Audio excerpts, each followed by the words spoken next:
Hello students, आज हम लोग वैद्युत विभव चैप्टर के अंतर्गत किसी वैद्युत द्विध्रुव को घुमाने में किया गया कार्य पढ़ेंगे। एक वैद्युत द्विध्रुव जो कि किसी एक समान वैद्युत क्षेत्र में रखा गया है, तो उस वैद्युत द्विध्रुव को वैद्युत क्षेत्र में घुमाने में, वैद्युत क्षेत्र की दिशा में या वैद्युत क्षेत्र में कुछ कोण घुमाने में कितना कार्य किया जाएगा, ये हम लोग निकालते हैं। ठीक है, तो वैद्युत क्षेत्र में एक हेडिंग पढ़ाया गया था। यदि कोई वैद्युत द्विध्रुव किसी एक समान वैद्युत क्षेत्र में स्थित हो तो उस वैद्युत द्विध्रुव पर दो बल कार्य करते हैं और दोनों बल उस वैद्युत द्विध्रुव को वैद्युत क्षेत्र की दिशा में घुमाने का प्रयत्न करते हैं।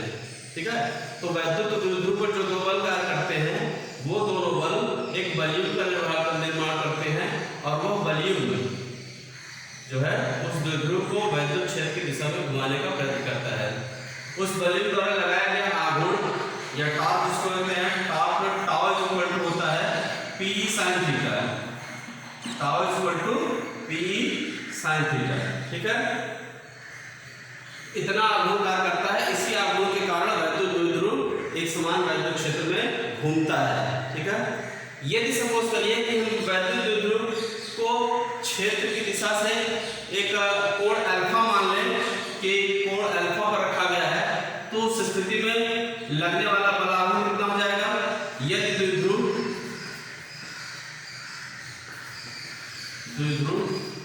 क्षेत्र की दिशा से अल्फा कोण पर स्थित हो, अल्फा कोण पर स्थित हो, तब लगने वाला बल आघूर्ण कितना हो जाएगा? तब लगने वाला बल आघूर्ण, लगने वाला बल आघूर्ण, बल आघूर्ण कितना हो जाएगा? ये टाउ इक्वल टू हो जाएगा Pe sin alpha, Pe sin alpha. तो जो थीटा दिया हुआ था उसको हम कितना रख रहे हैं? अल्फा रख रहे हैं, तो जो टाउ आ जाएगा वो जाएगा tau equal to Pe sin alpha. ठीक, अब यदि इस वैद्युत द्विध्रुव को क्षेत्र में हम डी अल्फा कोण सूत्र कोण घुमाते हैं, एक सूत्र कोण डी अल्फा घुमाते हैं, तो डी अल्फा कोण घुमाने में किया गया कार्य, ठीक है, यदि यह द्विध्रुव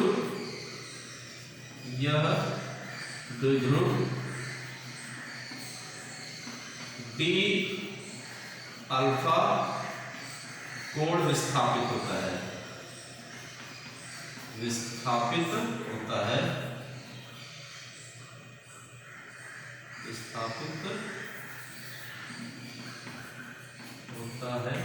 तब किया गया सूक्ष्म कार्य, किया गया सूक्ष्म कार्य ये हो जाएगा dw equal to tau into d alpha, dw equal to tau into d alpha. कार्य बराबर होता है बल गुणित विस्थापन, work is equal to force into displacement, work is equal to force into displacement. तो dw equal to tau into d alpha. जब सूक्ष्म कोण विस्थापित किया जाएगा तो सूक्ष्म कार्य होगा। टाउ की जगह पर हम ये स्थिति रख सकते हैं, dw इक्वल टू टाउ की जगह पे लिखा जाए Pe sin alpha into d alpha, P equal to sin alpha d alpha. ठीक, अब मान लीजिए ये तो डी अल्फा को स्थापित करने में किया गया कार्य हो गया। यदि इस द्विध्रुव को 0 से थीटा कोण विस्थापित किया जाए,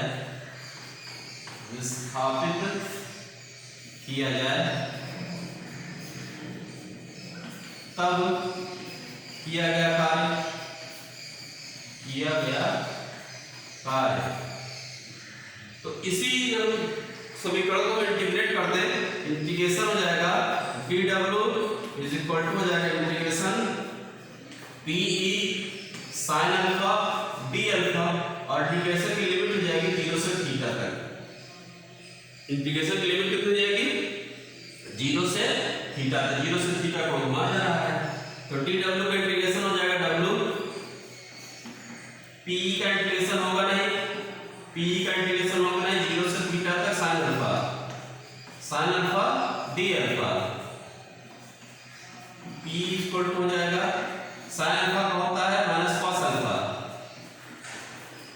और ये लिमिट हो जाएगी जीरो से थीटा तक। साइन अल्फा का कितना हो जाएगा minus cos alpha, sine alpha का इंटीग्रेशन माइनस कॉस अल्फा, और इसको डिफरेंशिएट कर दिए, इंटीग्रेट कर दिए, इंटीग्रेशन की लिमिट लगा दी जीरो से थीटा तक। तो w इज इक्वल टू हो गया पी ई, यहाँ लिमिट रखेंगे तो पहले रखेंगे upper limit minus cos alpha की जगह पे थीटा, फिर माइनस ये सूत्र का माइनस हो गया माइनस लोअर लिमिट में कॉस, यहाँ पे हो जाएगा जीरो, कॉस जीरो, ठीक है।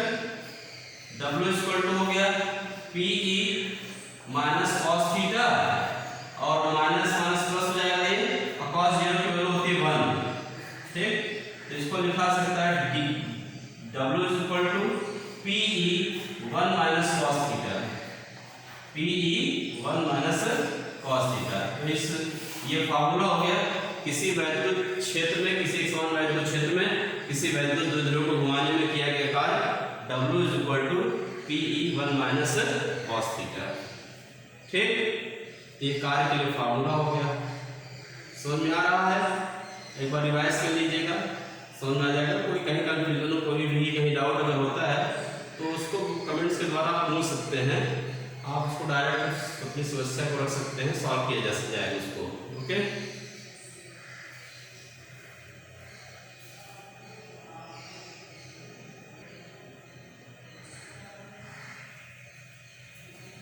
आइए अगला हेडिंग हम लोग देखते हैं, दो से अधिक आवेशों के वैद्युत निकाय की वैद्युत स्थितिज ऊर्जा, ठीक है। पिछले वीडियो में एक हेडिंग बताई गई थी, किसी निकाय की वैद्युत स्थितिज ऊर्जा। यदि दो आवेशित कण Q1 Q2 कुछ दूरी पर रखे हो तो दोनों आवेशित कणों के कारण निकाय की वैद्युत स्थितिज ऊर्जा होती है। उसके लिए फार्मूला बताया गया था U is equal to 1/4 pi epsilon naught Q1 Q2 बटे R स्क्वायर, ठीक है। ये फार्मूला तब था जब एक निकाय एक आवेश Q1 हो, दूसरा आवेश Q2 हो, और ये एक दूसरे से R दूरी पर रखे गए हो, तो उस स्थिति में वैद्युत स्थितिज ऊर्जा का ये फार्मूला होता है, ठीक है।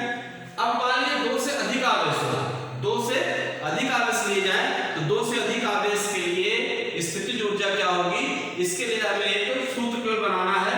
तो इसके लिए देखिए, मान लीजिए एक सिस्टम लिया जाए, ये ट्रायंगल फॉर्म लेते हैं, ये निकाय हो गया, इस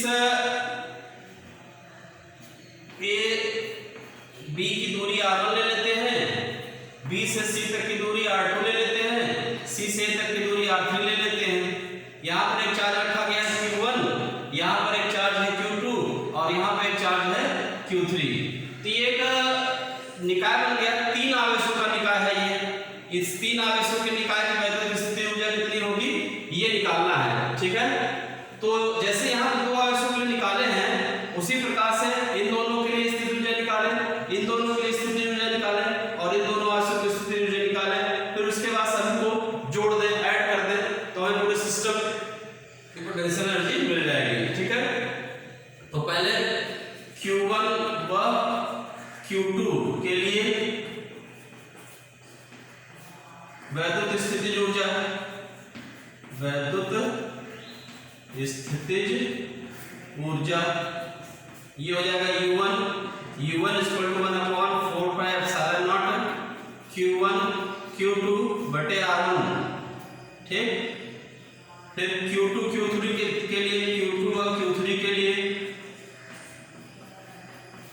वैद्युत स्थितिज ऊर्जा, वैद्युत स्थितिज ऊर्जा ये हो जाएगा U2 is equal to 1/4 pi epsilon naught Q2 Q3 बटे में R2।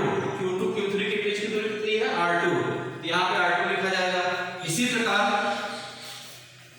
प्रकार U3 निकालेंगे, और ये किसके लिए हो जाएगा Q3 और Q1 के लिए, ये हो जाएगा 1/4 पाई एप्सिलॉन नॉट Q2 बटे में R3। ठीक, इस प्रकार से सब बराबर होंगे, R1 R2 R3 बराबर होगा तो सब जगह R लिखा जाएगा। चिन्ह अगर कोई माइनस होता है तो माइनस चिन्ह लिया जाएगा। अगर इसे मान लीजिए Q2 माइनस में है तो यहाँ माइनस लगेगा, यहाँ भी माइनस लगेगा। ठीक है, तो अगर आवेश धनावेशित है तो धनावेश चिन्ह रखेंगे, ऋणावेशित आवेश होगा तो ऋणावेशित चिन्ह रखा भी जाएगा, चिन्ह सहित निकालेंगे। अब इसके बाद निकालते हैं पूरे निकाय की स्थितिज ऊर्जा। पूरे निकाय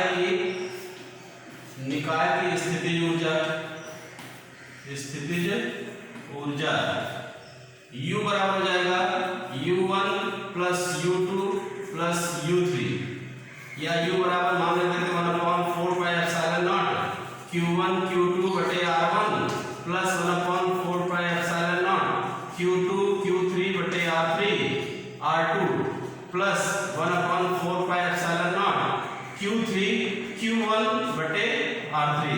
इसमें से एक चीज कॉमन निकलेगा, 1/4 पाई एप्सिलॉन नॉट ब्रैकेट में आ जाएगा Q1 Q2 बटे R1 प्लस Q2 Q3 बटे R2 प्लस Q3 Q1 बटे R3। ठीक, तो ये जो आया ये हमारा इस निकाय की स्थितिज ऊर्जा हो गई।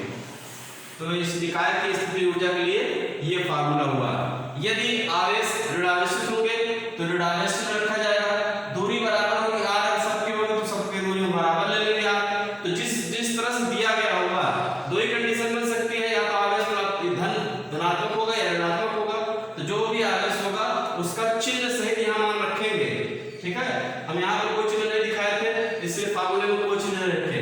अगर ये माइनस होता है तो इसको माइनस दिखाएंगे, ये माइनस होगा इसको माइनस दिखाएंगे, ये माइनस होगा इसको माइनस दिखाएंगे, सभी माइनस होंगे तो सबको माइनस में रखेंगे। तो ये ध्यान रखिएगा, जब भी Q1 Q2 Q3 के मान रखे जाएंगे वो चिन्ह सहित रखे जाएंगे, या तो धनावेशित होगा या ऋणावेशित होगा।